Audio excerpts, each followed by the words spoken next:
All right. Hi, everybody, and happy Wednesday. Man, I really didn't know what day it was there for a second. We are at almost the end of the month, almost the end of summer. But if you live in the South, you still have about a month left of very hot heat. But we are excited here to be joined by Brittany Blackman. I am Talia Lockard with Hosteeva. And Brittany, if those of you, attending today is I have followed in the industry for quite some time. And I do know, I think it was about 2018, it started me cold sales emailing you at a company. We built a friendship through many different things. You've now gone from an operator to optimizer, and I thank you for optimizing aspects of my life. So I thought it was a great time to just talk about your journey and where we went and how it goes into our vacation rental space. I think everyone right now I hear a lot of conversations of outside the tech, outside the why should we be doing the things that we're doing? So introduce yourself. Definitely appreciate that. Yeah, and I think it's so funny, especially in this industry. Like, you never know where a tiny connection is going to wind up in 2 years, 5 years, 10 years. And so I think that's definitely something I've noticed in this industry that is so fun. And so, a little bit of backstory, I fell into vacation rental property management, like most of us do, and fell into it, loved the chaos of the everyday, the problem solving, all the twists and turns, and then I did that for about 9 years. I was ops manager at a company. And then in 2020, while we were shut down during COVID, I believed in travel so much that I wanted to start my own company. And World so, crazy things weren't crazy enough in the world, yeah, especially in the ver- company you were, everything growing. I don't know why, crazy and foolish when I look back on it, but there was just that calling and that leap of faith. And I just listened to my gut. And so it worked out in my favor. I started my own company, ran it for 4 years, and a little bit before I thought I would, decided to exit and sell. And so I did sell my company successfully in August of last year, survived that. And then now on the flip side, doing coaching and consulting and helping other small businesses that go through some of those pain points because we've all Another been through company. it. You're Yes. starting another company. Yes. Yeah. Yes. I love it. I mean, it's because it's the epitome of we all have these ideas all the time, right? And when do you take the leap of faith? And whether it is the idea of part in our industry, what tech you're going to get if you already have your company, or the idea is where do you want your business to go? Am I going to start my own business? Am I going to sell it?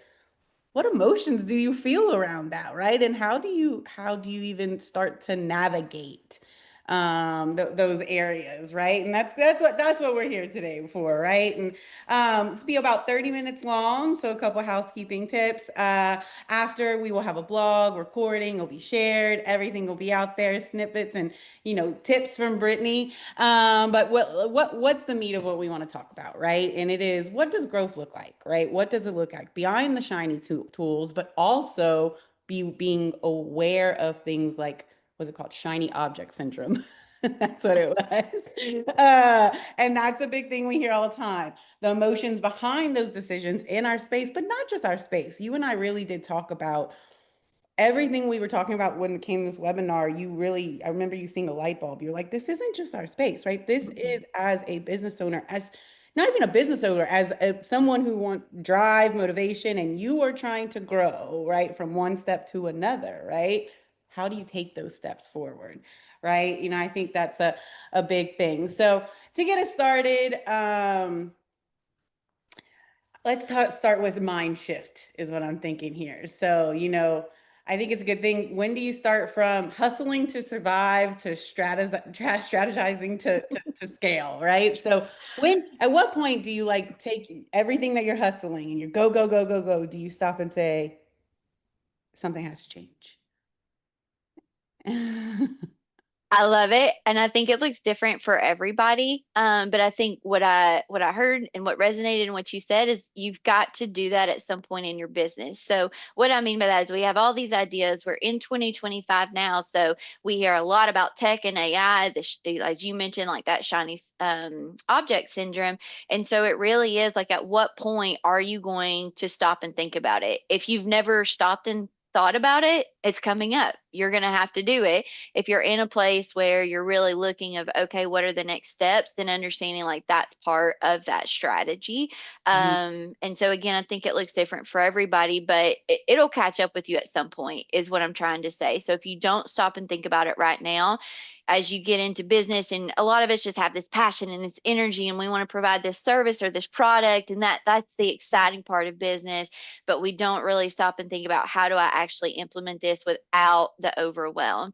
The other thing I want to touch on too is that it is really easy in 2025 to have all these different resources and tools available. And so if you don't have a tech strategy in mind of how am I going to approach this, then you're going to get swept up in it. And you might wind up like I did at a certain point in my vacation rental company, where we were logging into like 10 different things a day to run. If we needed to touch every system that we had, 10 different logins.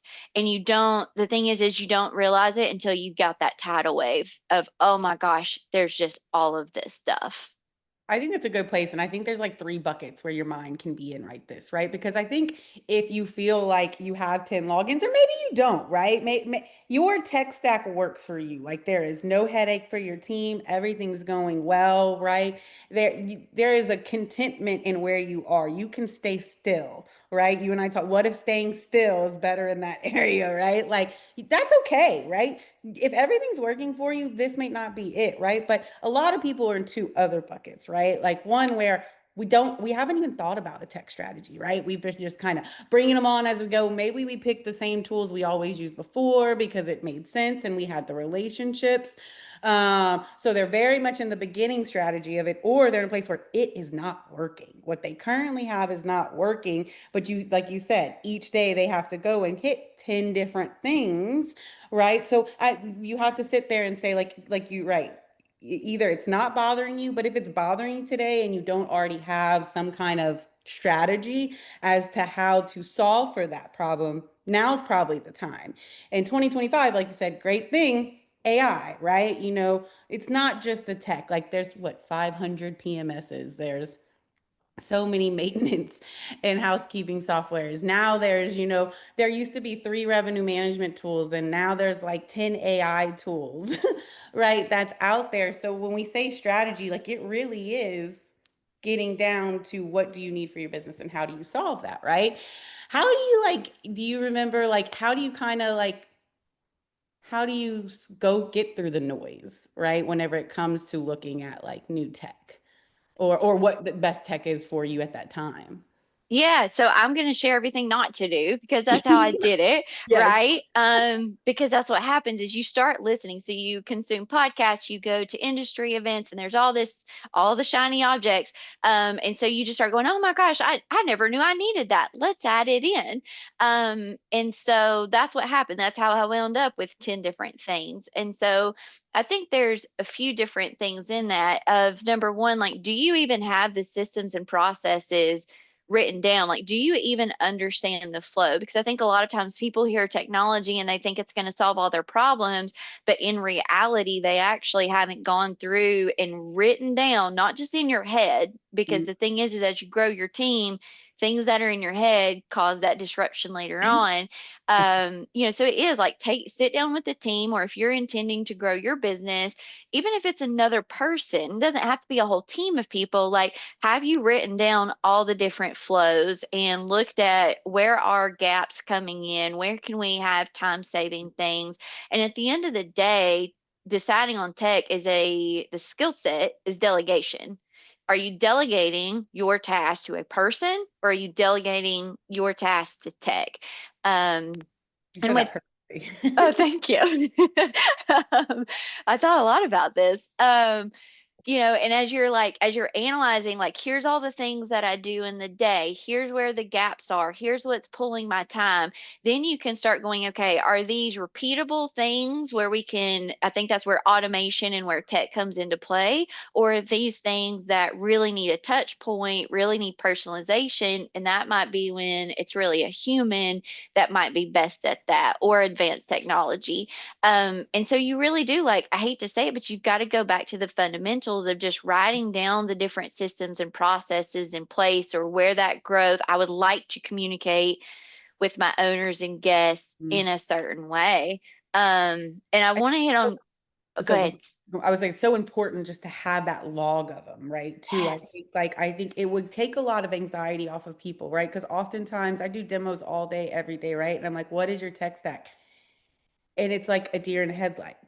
Right. So just even Mm, having it down for yourself, right? Just so you always have something, you're right. What is it? What are we have? What are we paying for? And what is it solving for in what bucket? I love that. And that's what I was about to say. Sorry, my brain gets so excited with some of this conversation. So slow me down anytime. But you brought this up earlier, like, even if you're content and things are going well, that mindset scares me, because is it really going well? And I bring this up because there was a person in the industry who said this recently of like, oh yeah, I just signed my team up for all the things. And I just kind of, what I heard was like, I think they're going well.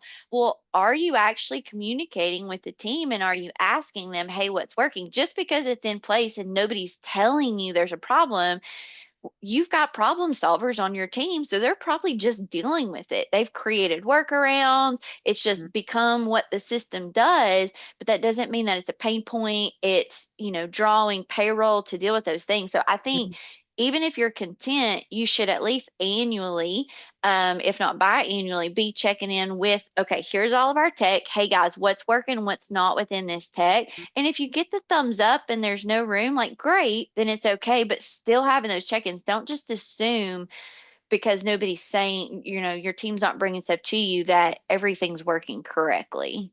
I think that's a great point, right? And I think there are easy ways that you can do this without feeling like a micromanager. Because one, like we could be talking to the CEO, the owner, depending how large you are. You could be 5 people and you could be 20 people, right? And sometimes maybe the person who's the problem solver doesn't know how to tell the other person that's there, right? There's things like the EOS leadership tracking system, creating scores and rocks and scorecards. And Mm, it's easy ways like math, right? Like get the ROI of the tech, right? And then all you have to do is each team who's using the tech, right? Is it solving the problems, right? Is it not solving the problems, like you said? And then you just pinpoint where they go. And that's delegation, right? That's kind of what's going there. This is don't be afraid of delegating. I think we're kind of like that's a long way of us saying is have the list, understand where you're not delegate it. Delegate it can be tech or your team, right? But it's to help you understand and the transparency at the end of the day of what is needed for you. absolutely. And I think part of that, when you open up those lines of communication and you can start having those conversations with your team, to me, and this is also something that I was not very good at, um, was saying, okay, like, what do you wish that the system did that it's not doing? And then taking that back to the tech that you already have and asking them. I love that. Because you just start Legoing things. Well, our system doesn't do this, so I need this. Well, in reality, you've got this sales rep over here that's scratching their head, like, why are they not using this piece of the system? And again, I just thought, oh, all the updates, we get emails, we get notifications, so it doesn't do it. And that's not necessarily true. And I think this is probably a little bit more impactful for bigger companies, but the person purchasing and implementing the tech is not always the person using it. So they Typically, it's might, not. right. So they might set all of it up and know all these things, but the people actually using it don't understand the intricacies of it. And so it's not only just talking to your team, but it's also, again, going back to your tech and saying, hey, we noticed we would like to do this. This seems to be missing. do y'all offer it? Is it on the roadmap? And see what they have to say. And they may come back and say, no, this isn't at all. You need a plug and play for it. Or they might say, well, we actually have this solution. Would this work for you? And to me, that's very helpful. And it's just, I don't think we have enough of those conversations. We just get excited and plug and play. Exactly. And trying to think, I hear this. My dad used to tell me this all the time when I became a leader, and it'd be like, he's like, you're taking everything on yourself. Like, use your payroll. Well, in this way, it's like use your what you actually are paying for, right? Like, use what's there. Like, everyone has an account manager or a salespeople want to talk to you, right? Like, even if you're working with a PMS company, if you want to find a salesperson, if your account manager is busy, right? They want to talk to you, right? But you were right. Like oftentimes, I think this is a big thing that we're seeing now in AI and a lot of automation, right? People will well, I need to use this tool. Well, a lot of your softwares may already have these things that, or it could be on the roadmap. Let them know you need it, right? And that's something that you want. And then let them tell you if it's not coming. And then you make the decision moving forward. And I think it's a good place to say with, is the tech right for me right now? And what is the right tech? There is hearsay everywhere, right? I mean, I'm pretty sure I'm going to pick on you for a second, right? Because I think you used every software initially that you used at the company prior that you were at for 9 years, right? Because that's what you were comfortable with. And that's what Mhm. everyone was there. And people were loud, and especially specifically in your territories, right? Like some PMSs or softwares or any kind of software. I'm not even putting in a PMS, like areas are louder than others, right? Do your research, right? So if it's already your software, and you need to know what it is, right? Talk to the account managers, ask them what you could do better, what automations there, what features are they bringing on. But if you need something new, yes, ask people in the industry, but also do your homework, right? Like these people want to talk to you. And I would say things that can tell you if it's right for you or not, right? Like you were right. 90% of the time, the people who are on the onboarding call are not the people who signed with, with me on the demo. But things that maybe you bring up, like as salespeople, like making sure it's the right thing for the right people, right? Asking the right questions. But if you're an owner Mhm. saying, hey, can we have another demo where I actually bring my on-site team on the call? Can I have a demo where we only look at the AI, where we only look at the housekeeping, and I bring in that one person and see how it responds to you? These are options. Like you're paying for something, ask for it. Yeah, and that brings up two things. The first one, so I just want to put this into perspective. I was looking at some stats before our call, and one of the things that I read said that only 23% of companies believe that they're getting the full value out of their tech.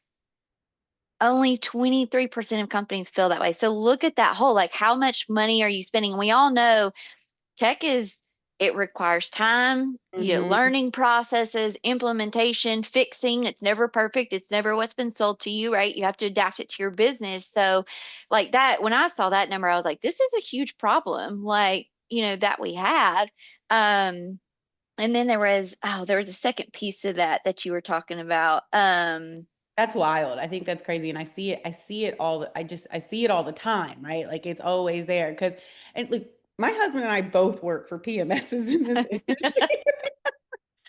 We both have been in this for so long, but where you're like, it's there, like this can make your life so much easier. Some of it, some control, but I think that's good and be easier. Is there, while you think of that other thing, is there like a couple tools where you think like are just like in the beginning you shouldn't even think about, right? Like don't let it fog your brain. And the number one thing I'm thinking at first, specifically in our industry for property managers, is around a CRM, and specifically like just like a HubSpot, a Salesforce, or something like that, like the tracking of things.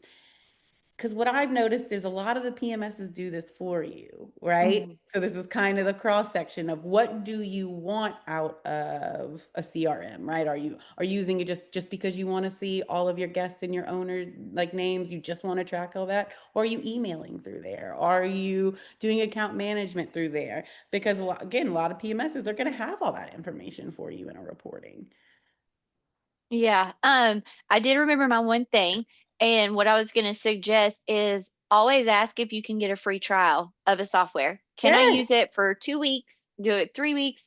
I'm not going to say every tech's going to allow you to do that, but most of them will. The worst thing they're going to do is tell you no. And so would definitely strongly suggest where you can get in and play. And you may realize it's just too rigid and not what you like. Or you may get in and be like, oh, this is cool. So definitely trials are amazing. And I don't think get asked of too often, and don't cost anybody money. And don't be afraid of them telling you no. Don't be afraid of saying no. I think on both sides of that, like it's there Mhm. for that, you know. And us at Hosteeva, we actually built a like demo account, right? Because there was a way people like they wanted to play around with it, but even like a trial, they're like that kind of was a little bit too committal to them, right? But like made a little demo account so that because it's like test driving a car, right? You know, you go to buy a car, you know, I'm gonna buy this, but I don't want to drive it. Right. We'll just see how it is when we get in it. Right. You wouldn't do that. Yep. Yep. And you're kind of marrying it, so it's very similar. I love that. I used to And say then marrying. I used to always say the way like our vendor to PMS relationships were, it was like we got a date before we get married, right? yes, Not one phone call. Like we know it's tons of emails, conversations. We're going to meet at conferences. We have to understand each other's business because guess what? It's hospitality, and the tech has to answer to the hospitable part of it. absolutely. Back to your other question that you had about, the tech. Let me see. Yeah, I mean, the biggest thing is I think if you talk to 100 different managers or hosts, you're going to get 100 different answers. People are going to Everything. tell you what was most important to them or what wasn't. So my biggest advice on that is just make sure you're not overlapping your tech.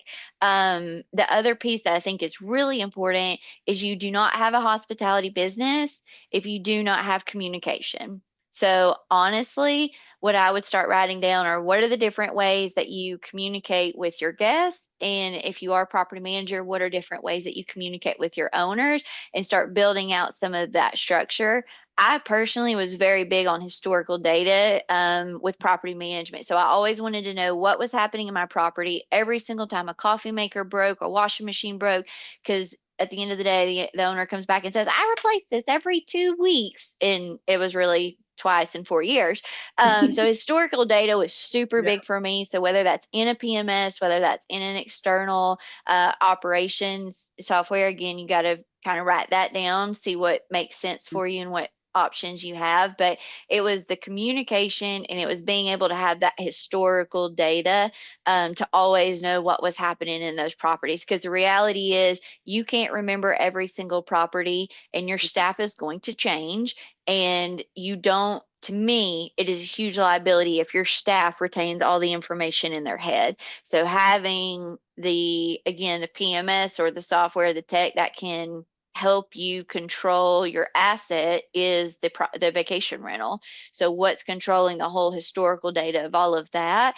I personally think that is something that should be on everybody's focus, because you can't remember those things over time and as the team grows and changes. Agreed, right? And you hear this all the time, and we don't like to say it. Like, what if something happened to somebody tomorrow, right? And everything was in their head. You really don't like, and it doesn't even have to be that that dark, right? Like people get sick, people go on vacation, people have children and they can't answer their phones, right? Yes. These things happen, and a guest calls, and we want to be able to help them, right? And I think this is where, you know, to some of the ways I think that can help people to think about this, right? You could talk about this and everything Brittany and I are saying can be like, you can be like, yes, yes, yes, yes, I want all this, right? And now you have anxiety and you're like, where do I even get it started, right? Like I would challenge you whether or not you use AI today or you want to use it to your advantage. You could have a free chat GPT account, right? And you can record literally or just record your entire team just on a recording on your phone, put a transcript into ChatGPT and say, hey, can you create me an SOP? Create me a list of things that I want my teams to go and do so that we can help communication, so that we can analyze our tech stack to decide what the problems. And then you go one by one, okay? We're going to talk about our PMS. Record it and then have AI tell you, here's the problems, here's some solutions y'all talked about. And it gives you these action plans. Save this in areas, right? So that's a little bit more messy, but I really the way AI I see in PMSs, Hosteeva and other ones today that it is really analyzing all the guest data, right? So if you ever need to know anything about a guest and what's going on, it's offering these things up to you, right? So if you feel like where you're falling short is, I can't consume it all, right? I can't figure out all where it is, right? I think that's where maybe leaning into tech will help you, right? Like that, lean into those areas. And one thing, leave it, I used to think about this all the time. Like if you're like, I really just don't know. I have these things written down, it's here, but I don't know what to delegate, right? Like there's a list of things. Like I need my hands in everything. One of my old CEOs, Andrew McConnell of Rented, it was this like chart he would always give us, right? And you like it's 4 boxes, right? And you put the things that I enjoy doing and I love to do, the things I enjoy doing and I don't like to do, and then things I don't love and I don't like to do. And there was a fourth one. We could figure that out. I'll put it in Mhm. the blog for you guys. Right. And when you do that, like, okay, I want to keep the things that I enjoy to do, but I really don't like doing these things. Okay, tech, like you have ways of like, if you, one person can't do it all. And if the goal is growth and the goal is optimizing, right? You need to delegate, strategize, and understand what currently is within your tech stack and your just your team today, right? And what you want.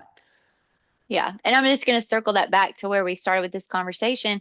It's all about the fundamentals. Have you stopped and said, what's the entire journey that my guest goes through? What's the entire journey that my owner goes through? What are those processes? What are the different tools that they're Mhm. going to need?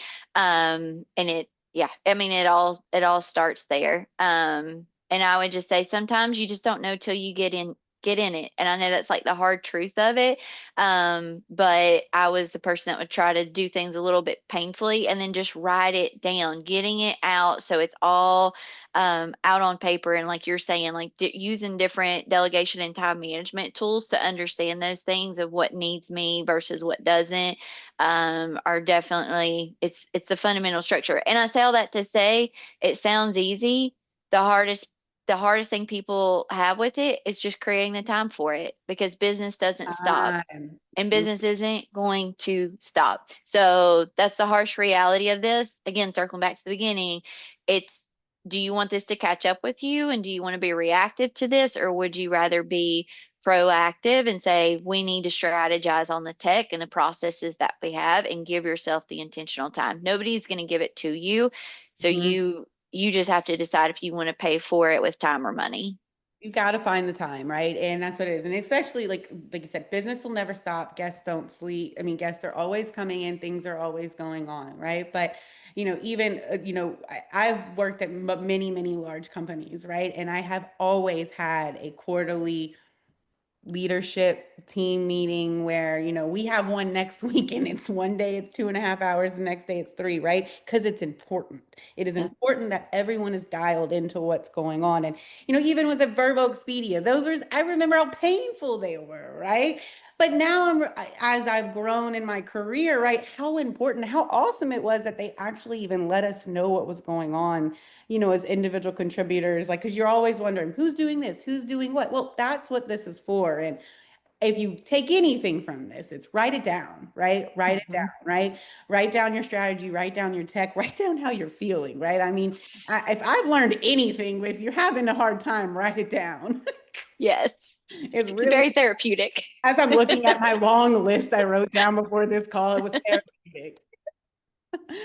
That's amazing. And as I thought, the time has completely flown by. So we have a couple more minutes. And so before we leave, are there anything that you would want to like leave people with? Like usually I say it's like one tip that you want people to know, but in the essence of what we've kind of talked about in our industry, what would you leave people with?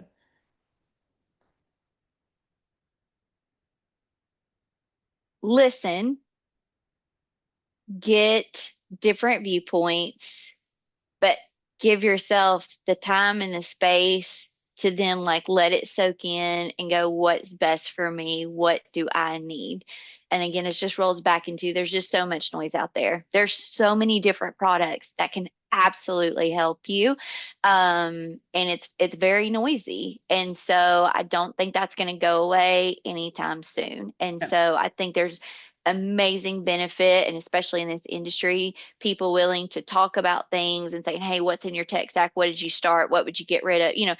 Like all those conversations are absolutely amazing and crucial. But you've also got to give yourself that space and go, does this make sense for my business and for my team? And I know it sounds very woo woo, but I want to share one last stat because it ties in to this. Another one that I saw was that 74% of businesses have buyer's remorse after buying new software because they just get excited. They get emotional, they get pulled in. It's that, oh my gosh, I can't miss out on this opportunity. I need to do this. 74% of those buyers are regretting that afterwards. And it could be because they didn't take enough time to really understand, to test it Mhm. out, to talk with their team, to understand those effects. And that's 100% on you. That's just because you didn't give yourself enough time and space to go, does this make sense for my Right. business? Right. And I think that you said it perfectly, right? Because it's the salesperson's job to pressure you to move forward, but it's your job to give yourself time and space to see, and your job to ask the questions, and your job to do that. So allow that, right? Allow that to happen. And for one more minute, where we kind of said, like, talk to the people, ask for free trials. This is also very important when it comes to choosing a software. Are you able to get out of it? Is there a 30-day Yes. grace period, right? Like, I think a lot of people understand, and I hear things where sometimes it's you have to put down a year commitment and you have to pay, large lump sums before you get started. Some you're not paying until you go live. And some people are going to say, clearly, we are in a relationship together, right? Like, we want it to succeed. If you don't succeed, we don't succeed. And if it's not good for everyone, right? Why would we keep anybody in it, right? There are all these options. And some people like commitment, right? I think some people thrive on paying like a large onboarding fee and paying for a year. It's like a gym membership, right? But decide what's right for you. Like, every option that's what we're saying. The options are there. Dig through the noise and just decide, make the decision for yourself, for your team, for your company, right? Yeah. Well, thank you so much, Brittany. Thank you, everyone who joined today. If you want to know anything about Hosteeva, you can reach out to me. Anything about Brittany and Discover Freedom. She is absolutely wonderful and amazing. And we will have a blog on this. I will make my little chart thing in the recording. And have a wonderful Wednesday and happy end of July. Woo-hoo. Bye, y'all. Bye.